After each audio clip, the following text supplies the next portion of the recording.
welcome everybody. Thanks for coming. I'm James Ward. I'm a developer advocate at TypeSafe. So this presentation is going to be about building, deploying graph-based web apps. So first, a little bit about me. I am very recently a developer advocate at TypeSafe. I was at Heroku up until about 3 weeks ago. And so now I get to go around and teach people about Play Framework and Heroku and Scala and all that other good stuff. So my social profiles are there. There are many. So the agenda for this talk is going to be first start out with a little bit of an introduction to Graph. There's a lot of other great sessions here about Graph databases that go into a lot more detail on that side of things. I'm going to be focusing on how do we actually take Neo4j and how do we put that into a Java web application, in our case Play Framework, and then deploy that application on the cloud with Heroku. So I'm going to do some introductions to the three primary pieces, Neo4j, Play Framework, and Heroku, and then pull it all together at the end. So let's just dive right in. So first, let's talk a little bit about graph data for those of you that aren't real familiar with it. So first, let's talk about just an example of a graph data, something that's modeled well with graph data. So I'm a person. So in a graph database, I'd be a node. And I would then define a relationship between me, a node, and something else. So I'd say, I like sushi. Sushi would be another node in a graph database. But then there's Frank, my friend Frank. And so Frank is also a node. And he also likes sushi. So that's a relationship between nodes. And then I know Frank. And then sushi, there's a restaurant in Denver called Sushi Den that has great sushi. So Sushi Den serves sushi. So this type of data where we're defining relationships between things is much better oriented to a graph model than a relational model. Because if I want to do a query across a data structure like this and find who are all the friends of my friends that like sushi and let's say live in Denver, that sort of query is going to be a lot easier in a graph data structure than in a traditional relational data structure. So, and I recommend Sushi Den. So this is exactly what Neo4j does, is it helps you to define these nodes and their relationships. So we have a graph, we put nodes into it and set up the relationships between them. And nodes can have properties. We can do traversals to do queries. We can set up indexes to make our queries faster. And that's really ultimately what Neo4j is all about. So that's my quick introduction to graph data. I didn't want to spend a whole lot of time there because I really want to focus on what's probably more new and interesting for you that are attending this. So let's jump on to Heroku. So Heroku is a cloud application platform. It supports a variety of languages. By cloud application platform, that's really a number of different pieces. There's the platform as a service part of Heroku, which gives you a place to run your code up in the cloud. And so they support a number of different languages. Today I'm going to be using Java, but you can also do Scala and Clojure and Python and Ruby and Node.js, all sorts of different languages. There's over 2.4 million applications today running on Heroku. And this is everything from Facebook applications to enterprise applications to enterprise applications that integrate with Salesforce.com.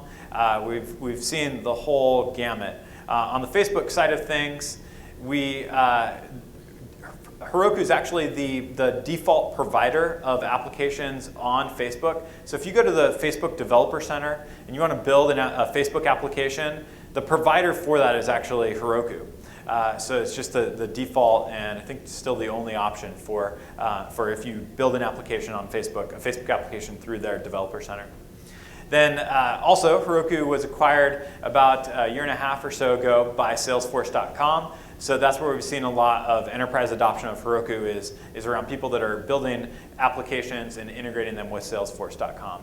But there's also people that are using it for non-Facebook, non-Salesforce applications, really a huge range of things. So to show you what Heroku actually is and how it works, there's a few different ways that we could get started. And I'm going to show you the way that I think is pretty nifty. It's all we have to do to get started with Heroku and start to experience Heroku is just go to a browser and go to heroku.com/Java. So that's just this page here, or java.heroku.com. and you'll see that's me. And down at the bottom, this is where we can actually get started with Heroku. So what we've done is we've taken 4 application templates that are common to Java developers and made it so that all you have to do to deploy an application on Heroku is just pick a template and click Create App. So I'm going to start with the Spring and Tomcat one, just because that may be pretty familiar to some of you. So all I do is click Create App. I'm already logged into Heroku's website, so I went and signed up for an account, free account. And so what it's actually doing right now is it's taking a copy of a template application, and it's making a copy of it and then deploying that copy onto Heroku for me. So in a minute, my application will be deployed and actually running up on the cloud. And I'll dive into a bunch more details in a minute about what that actually means. But you'll see that it's given my application a name. I have the Agile Chamber 2603. So this application is now live on the cloud. Anyone can go to that URL, agile-chamber-2603.herokuapp.com. That's just the name that Heroku came up with for my application. I can, of course, rename that. I can point my own domain name at this. But that's the creative default. So now this is my application. This is the application that I just cloned, now running on Heroku. So the actual default page of this application is the instructions for how to pull this application down into my local development environment, make some changes, and push those changes back up to Heroku. The actual kind of guts of this application is on this people page. So this will show the actual like Spring MVC Hibernate part of this application, where I've got a simple CRUD form here where I can go in and add a new person into my database and save them into the database, and there we see it displayed. So when this application was cloned and deployed on Heroku for me, it automatically created a Postgres database and automatically hooked this Spring MVC application and Hibernate up to that Postgres database. So this is actually storing in a real relational database for this example. So this application, it's working, it's great. To show you a little bit more about Heroku, I want to actually pull this application down into Eclipse, basically following those instructions that are here on this page, just to give you an idea of what it looks like now to take this application that I've just deployed, pull it down into my local development environment, make some changes, and I'll show you a few other things about Heroku as we do that. So to do that, I'm going to go into Eclipse, and I've installed the Heroku Eclipse plugin, and this allows me to see my Heroku applications. So I'm going to just refresh those, and we should see, there we go, my Agile Chamber application there. And then I'm going to right-click on it and say Import. So I'm going to import this into my Eclipse environment. What it's actually doing underneath the covers is every application on Heroku has a Git repository for it. So it's actually taking the Git repository with all the source code for this Spring MVC application, and it's pulling it down into my local development environment. And then this project uses Maven, so then Maven will be able to resolve all the dependencies for the application. And there we go, now my application here, my Agile Chamber is here in my IDE. And let me just show you a few parts of this application just so you can get a general idea of what is actually behind the thing that you saw in the browser. So first of all, I have my Maven dependencies here. So in my Maven dependencies, let's go take a look. There's the usual dependencies, Spring MVC, Spring ORM, my Postgres driver, Hibernate. But there's one dependency that you'll see here, and then we'll also see down here at the bottom. And this is actually a kind of important part of Heroku. Heroku does have a way where you can just take a WAR file, upload it to Heroku, and it'll deploy that in Tomcat. You can do things that way. Another way to do things is you can bring any container, any application server that you want with you to Heroku. And so that's how I'm doing it in this case, is I'm actually specifying my container, in this case Web App Runner, which is a little wrapper around Tomcat 7. So I'm actually specifying my container as a dependency in my application. And what happens is that Heroku, when it runs the build on this project, it then resolves all the dependencies and pulls Tomcat into my environment so that now my application can start up in a Tomcat container. Okay? So that's an important part of Heroku. You can choose to deploy WAR files into a Tomcat, or you can choose to bring your own application server with you. So that's one of the ways that Heroku supports Play Framework, which we'll talk about in a little bit. But Play Framework doesn't usually run in a container. It runs in its own HTTP handling library. And so because you can bring your own container, there's total flexibility there. You can run essentially anything you want on Heroku. So there's my dependencies of this app. Let's just take a quick look at a few other things. I've got my usual Java source code with my Spring MVC controller, my Hibernate model, and my DAO object, my impl there, that uses JPA. I've got my Spring configuration. Let me show you one quick thing about the Spring configuration here. So in my Spring configuration, I've got two profiles. I've got my default profile, which says, all right, by default, use an in-memory database to do your data storage. So when I run this application locally and I'm doing local testing, I can just use an in-memory database, very easy to get up and running. But we'll see down here in the Spring configuration here is that there's a prod profile, and the prod profile is what I'm going to use when I run on Heroku. And this says, I actually want to use that Postgres database that was created for me when this application was created on Heroku. And so the way that this application gets the connection information to the database is actually out of an environment variable called database URL. So we'll see that here. What I'm doing is I'm actually pulling that into a URI. So I'm reading that environment variable into a URI. And then I'm using that to set up my connection to the Postgres database. So this allows me to change between my environments. But there's one other kind of missing part of this is, great, the database URL environment variable, that's actually been provided by the Postgres database. So I'll talk more about that in a minute, but it's given that to my environment. So I don't have to worry about that part. But how do I tell Heroku how to actually run this application? What command should it run to start up the application? And how should it select to use the prod profile instead of the default profile? So the way that we do that is that there's one file in here called this proc file. The proc file is a file that goes in the root directory of anything you want to run on Heroku. And what it does is it maps a process name to a command to run on the system. So in this case, the way that Heroku knows how to start up the web process, what's going to handle web requests in my application, is it looks in this proc file and says, all right, I need to run Java. And I'm going to pass the Java command a parameter to tell it to use the prod profile, this prod Spring profile. And then I'm going to tell it to use the jar web app runner. And I'm going to tell it what port to listen on. And I'm going to point it to my WAR file. Let's go back there, to my WAR file.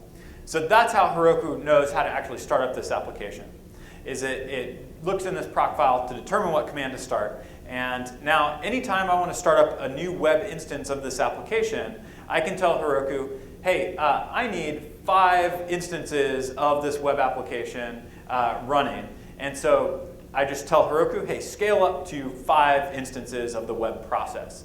Let me actually show you how we do that. So there's actually a number of different ways to do scaling on Heroku. You can do it through the command line. There's an iPhone app. You can do it through Eclipse.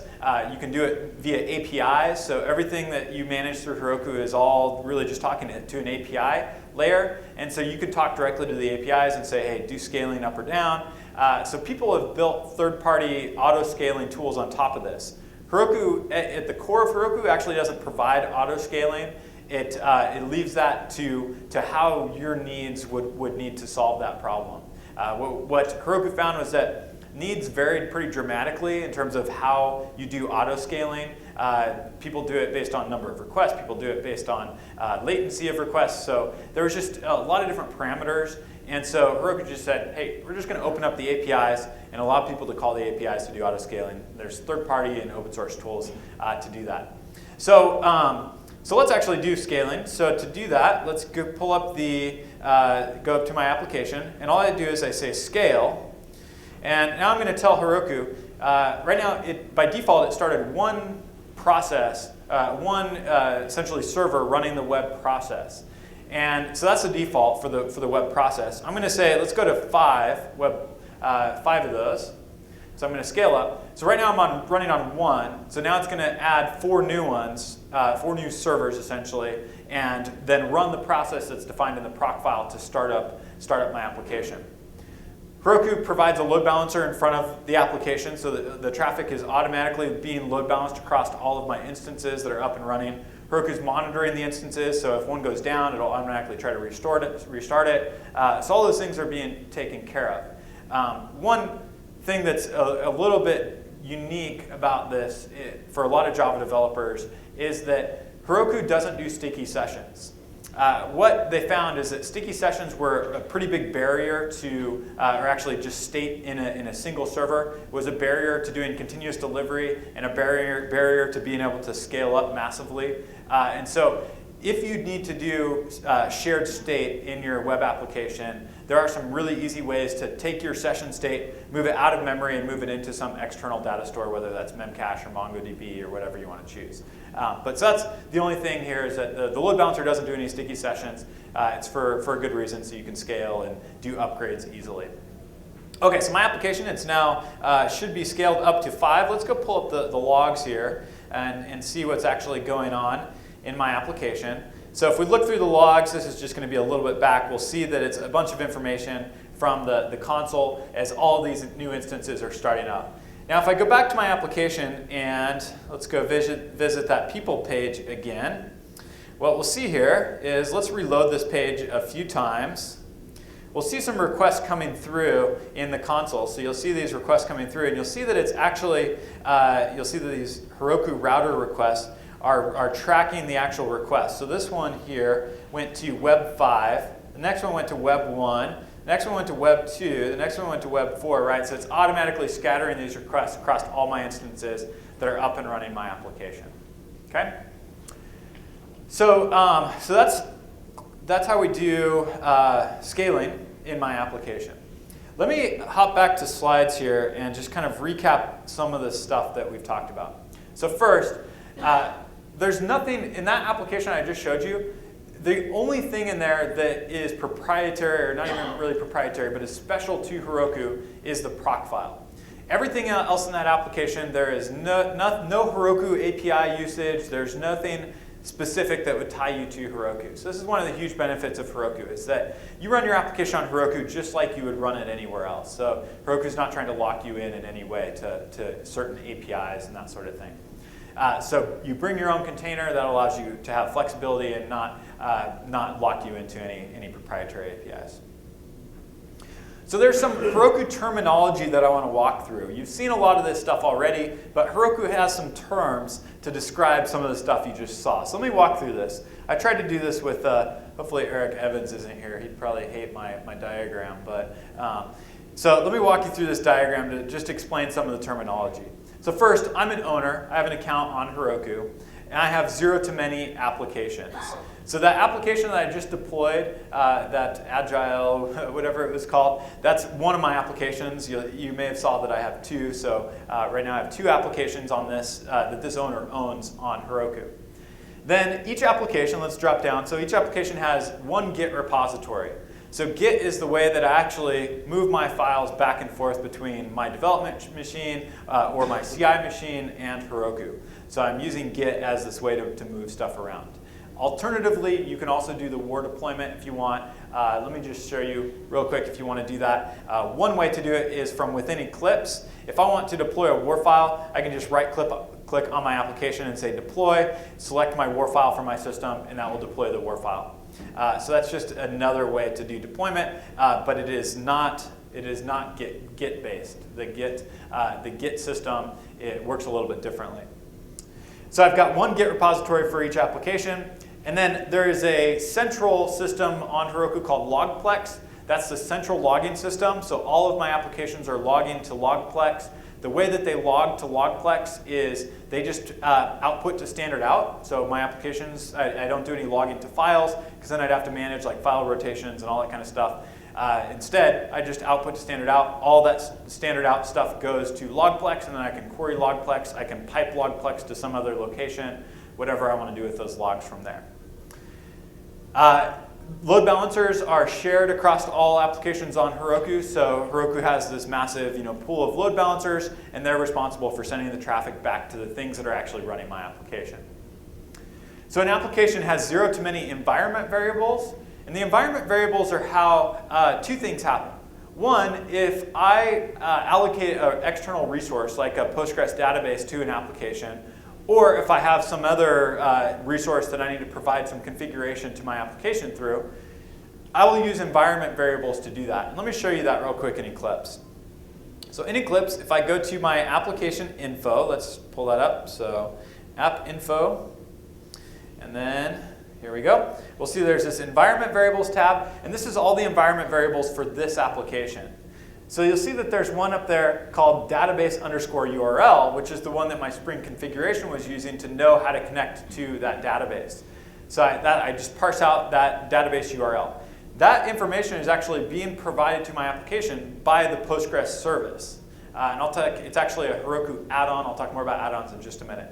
But the importance of why Heroku does it this way is that if for some reason that Postgres service needed to change that URL, instead of having to call me and say, hey, we got to change your database password or your database hostname or whatever, and then I'd have to make some change to a file and re-push an update, that'd be a huge pain. So instead, the cloud service that owns this thing is actually providing the connection information, providing the environment variable to my application. I can also go in and add in my own environment variables. And now any instance that I create of my application, so anytime I scale, all those instances are going to get all of these environment variables. Okay, so the applications have their environment variables. An application also has zero-to-many add-ons. And the add-ons are these external cloud services. So there's a ton of different add-ons. I'll talk about them in just a minute. Each application can have many-to-many collaborators. So I can add any of you to collaborate on this application with me, meaning you could push changes to the application. In an enterprise scenario, the most useful reason to use a collaborator is actually to have your CI system to be a collaborator on an application. So your CI system could actually be pushing changes to Heroku when a build is successful and that sort of thing.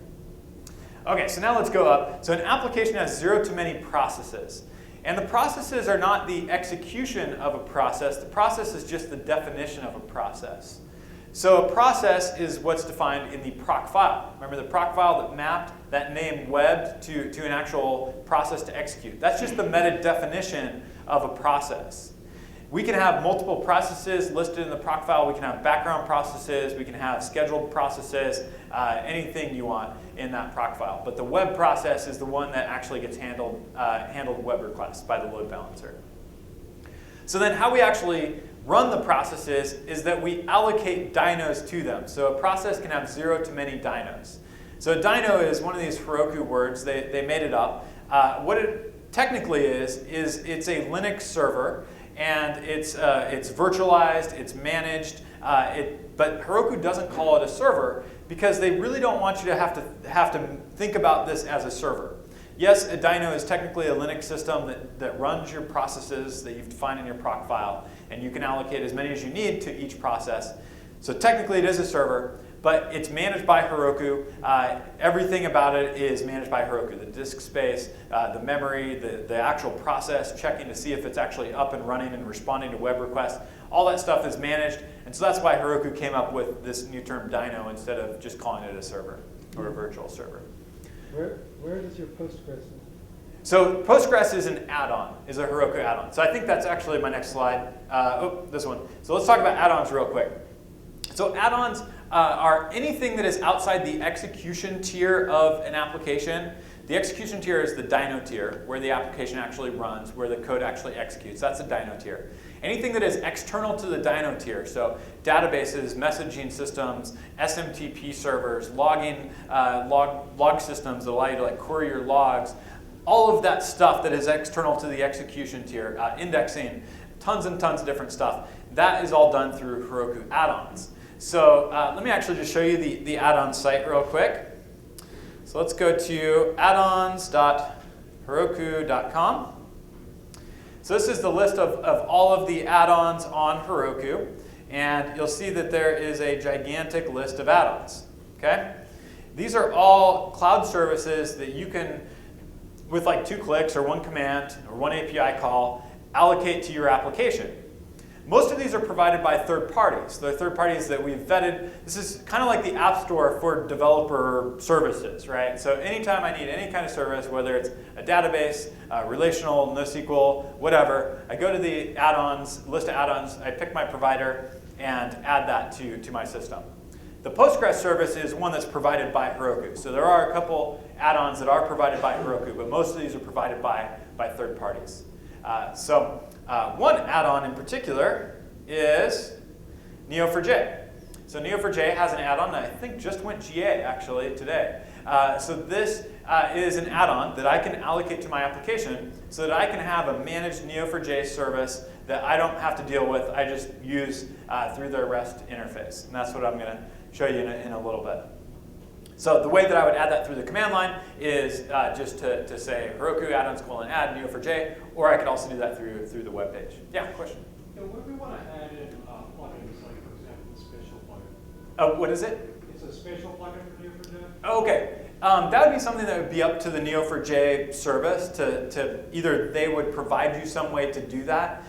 If they didn't provide some way for you to do that, then you could certainly run your own Neo4j system anywhere you want and connect to that from Heroku. There's no restriction in terms of what you can connect out to from Heroku.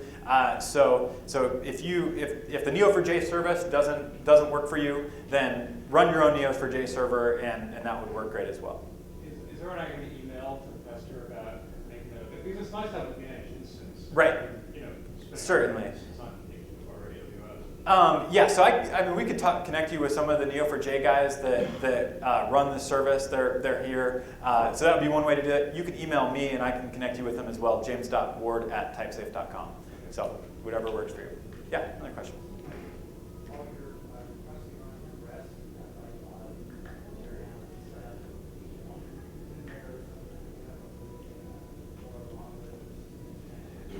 That's going to be up to how the actual connection library handles that. So ideally, the connection library, the HTTP library that's talking to REST, is using like keeping the connections open. I know that any modern HTTP library will support that. I don't know if in particular the Neo4j library uses that mechanism or not. But there certainly are ways to do that. Neo4j also, I believe, has a binary driver that could be less chatty and lower latency. I don't know a whole lot about that. I've been using the REST interface, and I mean, I haven't built anything like really high scale on it, but it's been working fine for me. So, yeah, one more question, I'll move on. Does that one support HA? So how Neo4j actually runs the service and makes it redundant and fault tolerant, I'm not really sure. That'd be a question for them. You could go over to their booth and ask them more questions about that. But yeah, so they manage that. Heroku manages the dyno tier and makes sure that the dynos are always up and running, and make sure that if the server the dyno is running on goes down, that they move your application to somewhere else. So Heroku's managing the dyno tier, and then Neo4j is managing the Neo4j add-on service on Heroku. And I'm not an expert on that, so sorry I can't answer all those questions. Okay, let's hop back real quick to one slide I skipped over. So pricing on Heroku, it's pretty simple now that you understand what dynos are. The way that Heroku bills is 5 cents per dyno hour. So as long as you've allocated dynos, so right now I've allocated 5 dynos to running my application, I'm now getting billed 5 cents per dyno hour for those dynos, whether or not they're used. So if I've allocated them, or if some autoscaler has allocated them, Heroku's going to bill me for those. But Heroku is essentially free for developers because what Heroku does is they give 750 free dyno hours per application per month. So that means every application that any of us create is essentially going to run on one dyno for free every month. And it's only when we scale beyond that first dyno that it costs us money. So that's the pricing for the dyno tier. The add-ons have their own pricing, and it all goes onto one bill, but each of the add-ons provides different pricing, usually based on usage.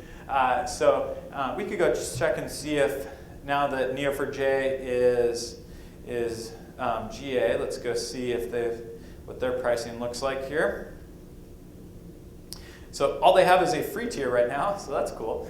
So free tier that provides 256 megs of cache and 512 megs of storage, and that's the free tier. Most of the add-ons have a free tier and then have commercial tiers beyond that based on usage. So in most cases, you can start using Heroku and use it, and until you really start getting big, you don't need to pay anything. Okay.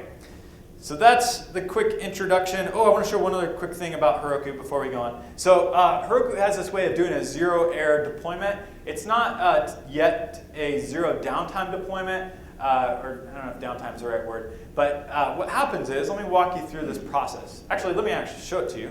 So let's go into my application here, and I'm going to make a quick little change to my app. I'm going to go make a change to my JSP. So let's go to my people.jsp. And what we'll see in here is that, down here, I'm listing the last name, comma, first name in this page that displays the people. And I'm just going to flip this around so that we list instead first name and then last name and no comma. So I'm going to save this. I should test this change locally, make sure everything is okay. I should commit to my central source repository and kick off a CI build, and then have the CI build push to Heroku. That'd be the right way to do it in an enterprise environment, but I'm going to take the shortcut and just deploy this change straight to my production environment. I could also have staging environments on Heroku as well. But so to deploy this, what I'm going to do is I'm going to commit this change into Git. I'm going to give it a message, say flipped,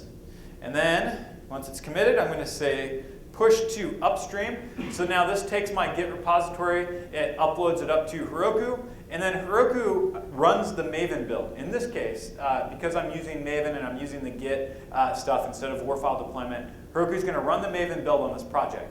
So all that's going to happen, it's going to take a minute to happen. It's going to run the build. Once the build has successfully completed, and only when the build is successfully completed, it then deploys a new version out to Heroku. So let me show you what that actually looks like here. Another bad diagram that Eric Evans would probably not like.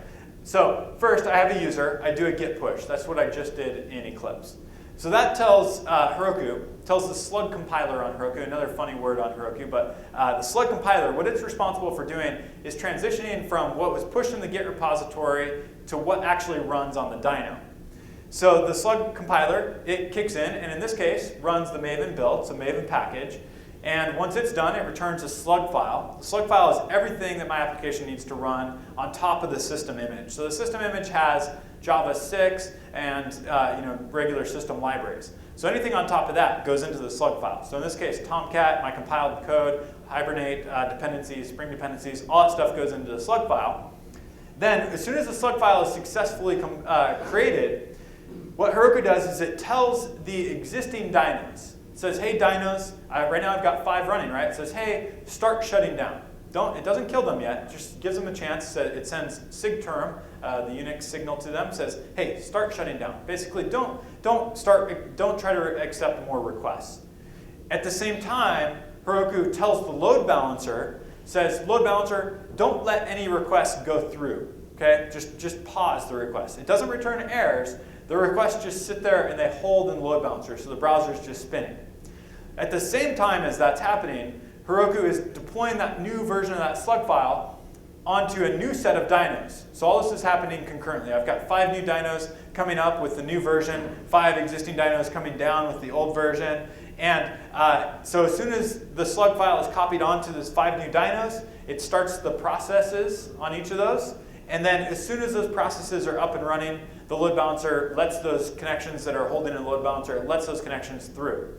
So all that stuff should have just happened. Let's go check it out. So first, here's my output of my Maven build here in Eclipse. So you can see all the Maven. But at the end here, we'll see, all right, we've created a slug file. It was 70 megs. That's everything that my application needed. And we'll see it's launching version 8. So each time I do a deployment, it's versioned, and I can automatically or instantly roll back to any previous version that I need to. So version 8 has been deployed. If we go to the browser and go check out my page, let's hit reload. Once the JSP compiles, then we should see first name, last name.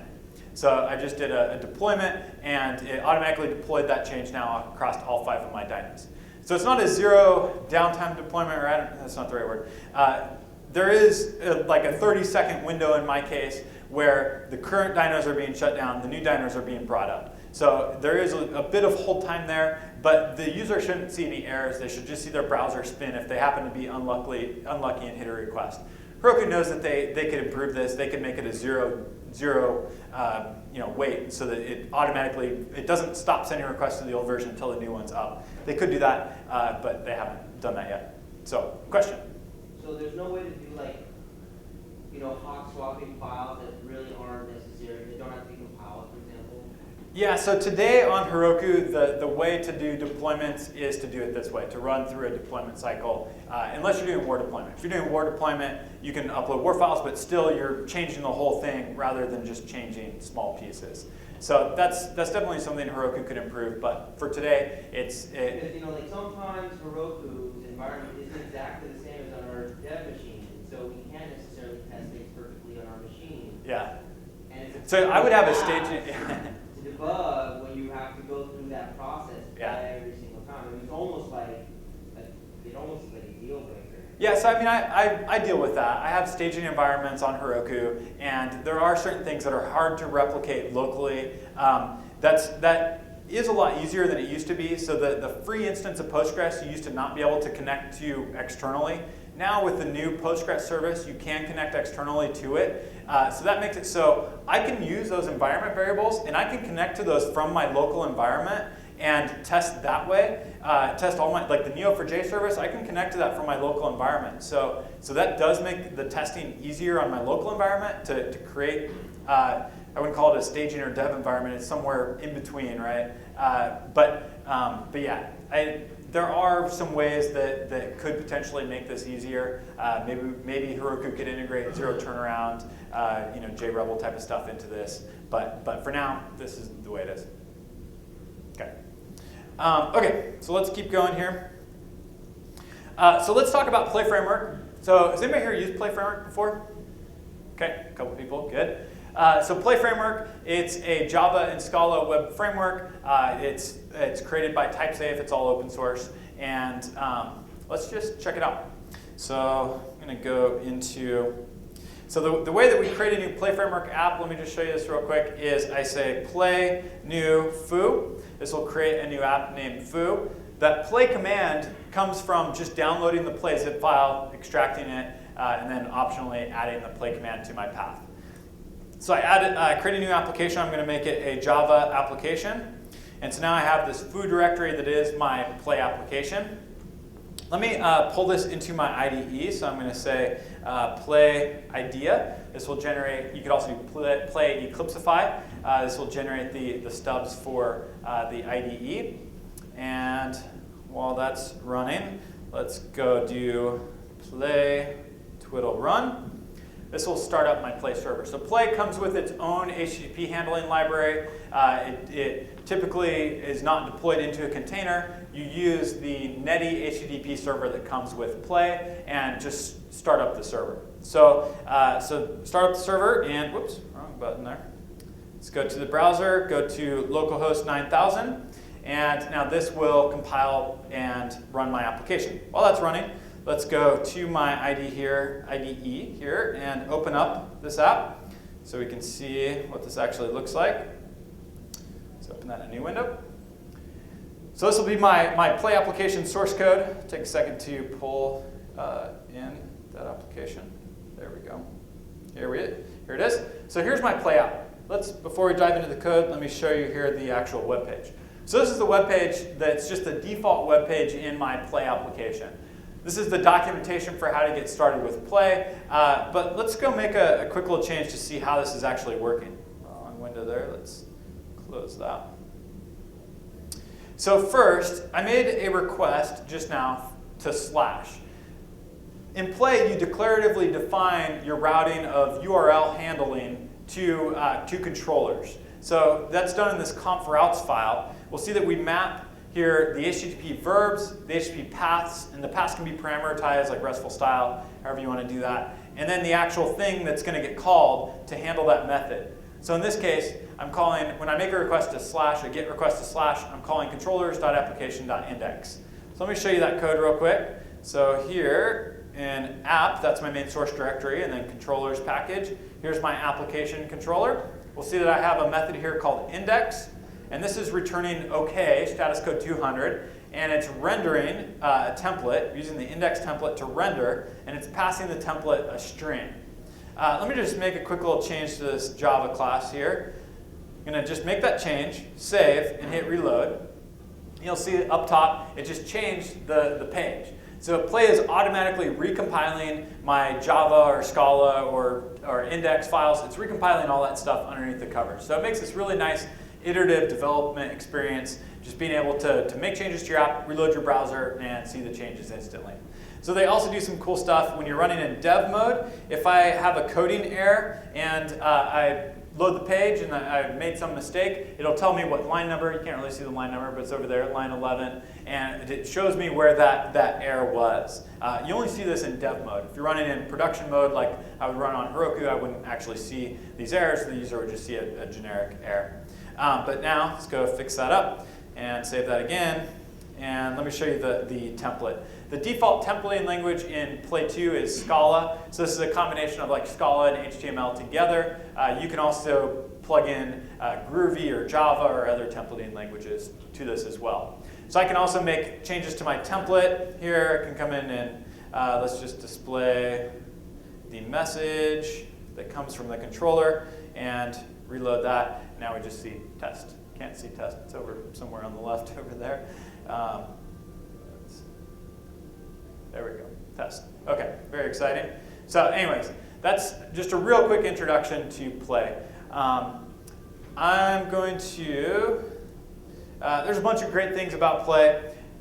You've seen some of those already, but let me jump now into an actual application that combines Neo4j and Play, and then I'll deploy it on Heroku.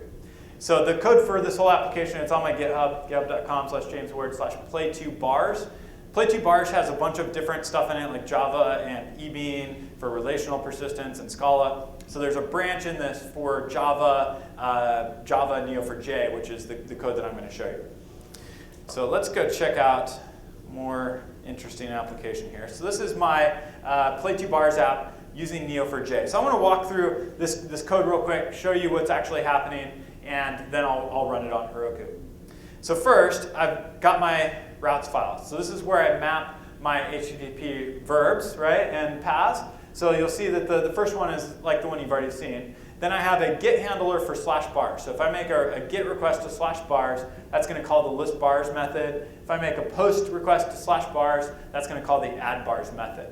So let's go check those out. So first, list bars. List bars is now the first place where you see some Neo4j stuff.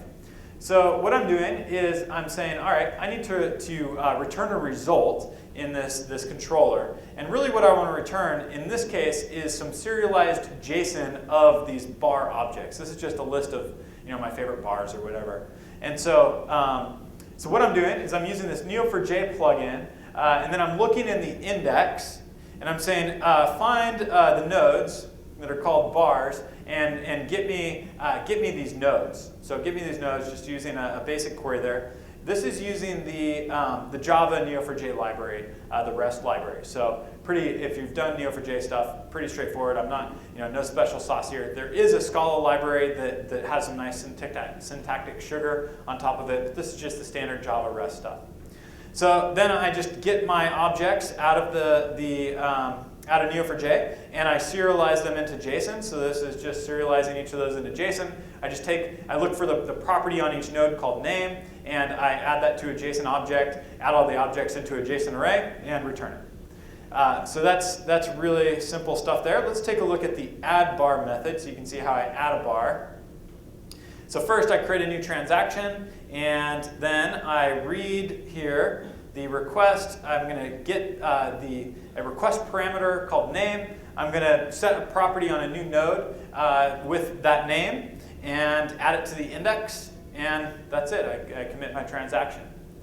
So that's my very, very simple controller that takes a request that has a name parameter, stores that in a new node in Neo4j. So nothing really graphy here in this case, just a really, really simple example to show you how we would interact with Neo4j. Let me show you real quick the Neo4j plugin. So this is a little play plugin that I built that starts up my connection to Neo4j. So this is kind of the guts of it, is when my play application starts up, what I'm going to do is I'm going to try to read this configuration parameter, neo4j.rest URL. So that's a play configuration parameter. I'm going to try to read that. If it's not there, what I'm actually going to do is just use the in-memory Neo4j database. But if it is there, I'm going to split out the string and make my connection through REST to Neo4j.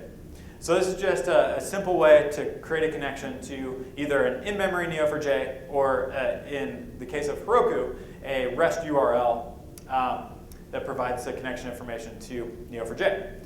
Okay, then real quick, how do we get that configuration parameter? Well, there's a prod.conf file. I separated out my production configuration, kind of like you saw in the Spring example. I have my development configuration, my production configuration.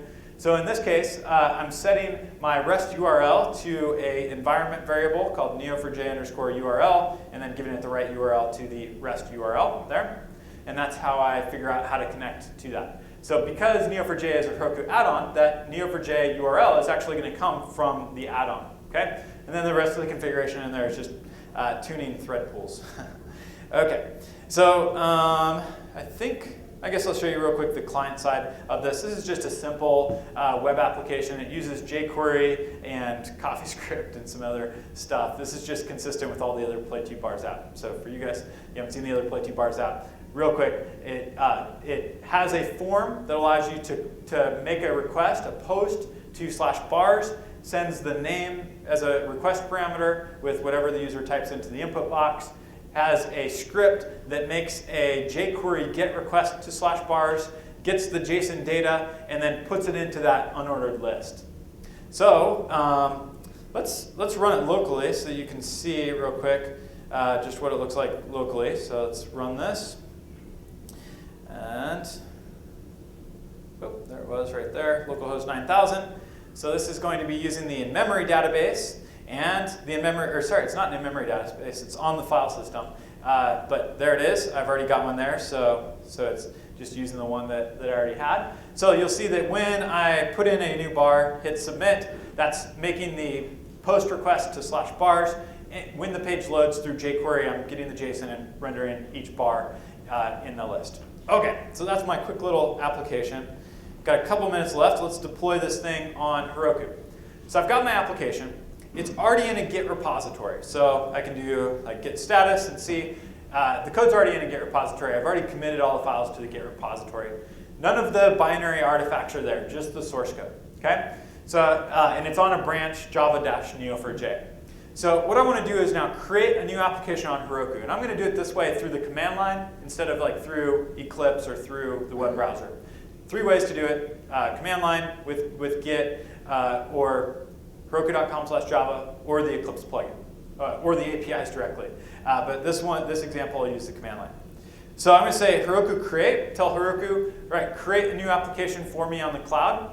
I've already done Heroku login from the command line. The Heroku command comes from something called the Heroku toolbelt. I just install that on my system, and now I can call that Heroku command. I've called Heroku login. It knows who I am. It's now created a new application for me. This time I get intenseforest1897.herokuapp.com.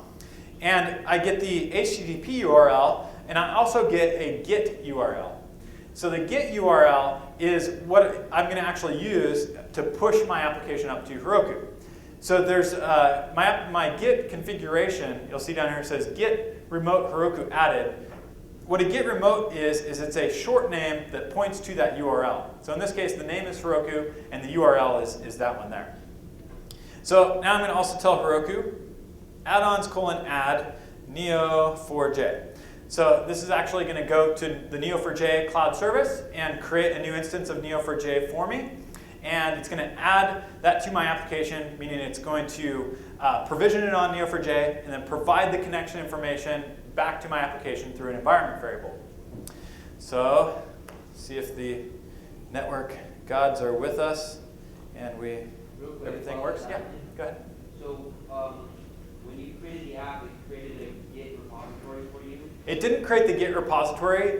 It knew that I had a Git repository, and so it added a remote to my Git configuration, but the Git repository was already there. So if you wanted to... If we're already storing our stuff in our own GitHub account, and it sees those Git files in the folder, it's just going to add a remote and let us push to... Yep, exactly, yep. Okay, great, so my Neo4j add-on has been added. So now to upload my application to Heroku, I'm going to git push Heroku, and then I tell it which branch I want to push, which is java-neo4j, and then I tell it to push to the master branch on Heroku. This is the same thing that I did in Eclipse when I went to team push to upstream. Same command there. So now this uploads my application to Heroku, and then Heroku is going to run the build on this project. So the build tool for Play applications is SBT, the Scala build tool. So it's going to run the SBT build, and it's going to pull down all of the dependencies for this application. So that's going to be all the Play dependencies, all the Neo4j REST API dependencies, any other dependencies I have in my application. For Play 2 apps, there's quite a few dependencies, and it's going to take a minute or so to resolve the dependencies.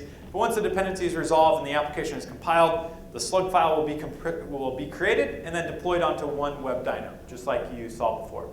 So while this is running, we will take a couple questions, and then hopefully at the very end we'll see it actually running up on the cloud. So any other questions about anything? And is it still the case that if you only have one dyno, it's going to shut down every so often? Yeah, good question. So the way that Heroku manages their costs of essentially the free Heroku service is that if your application doesn't get any requests for, I think it's like an hour, then it turns off the dyno. It calls it idling. It idles out the dyno. And so your dyno is not actually physically running. And then as soon as a request comes into the load balancer, then the request spins in the load balancer while the dyno comes back up with your application running. So that's called idling. It only happens when you're at one dyno. As soon as you go to two dynos, it never idles. That's just the way for Heroku to manage the cost of the 2.4 million applications that they have running, which I don't know what percentage of them are idle at any given time, but some of them. Yeah, good question. Okay, any other questions? We got like 30 seconds left. Build around. Go ahead.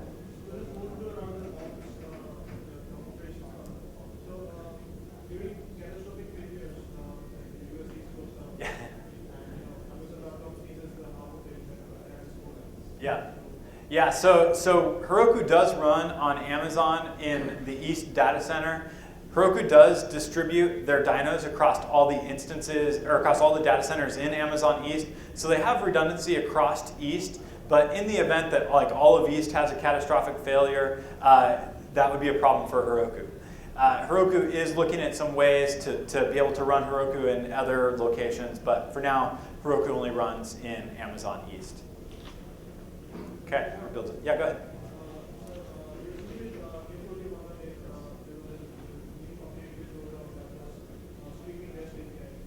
Yep, a streaming REST API. Yeah, so I don't think that the REST API that I'm using here takes advantage of that, but because Play supports non-blocking HTTP request handling, that would be an awesome thing to be able to integrate that into Play and the REST driver. But today the REST driver, I think, is blocking. So it's definitely possible that in the future they could use a non-blocking HTTP driver, and that would be awesome. You'd be able to go non-blocking all the way through your request cycle. Okay, we are totally out of time, but we are launching. While that's launching, let me show you one thing. If I do Heroku config, we'll actually see that REST Neo4j URL there. So that's the URL that my application is now using in configuration to connect to the REST service. But let's go, Heroku, go. Let's go see if we can check it out. Intense forest. Let's try it. See if it works. It's not yet there. Come on, go. Ready, set, go, play, go. Okay, anyways, Intense Forest, 1897.herokaapp.com. You can check it out. It'll be up and running right about now. Okay, there's Neo4j in the cloud. Test. Yay, it works. Okay. Hope that was useful for you. I'll be around if you have any other questions. Thanks.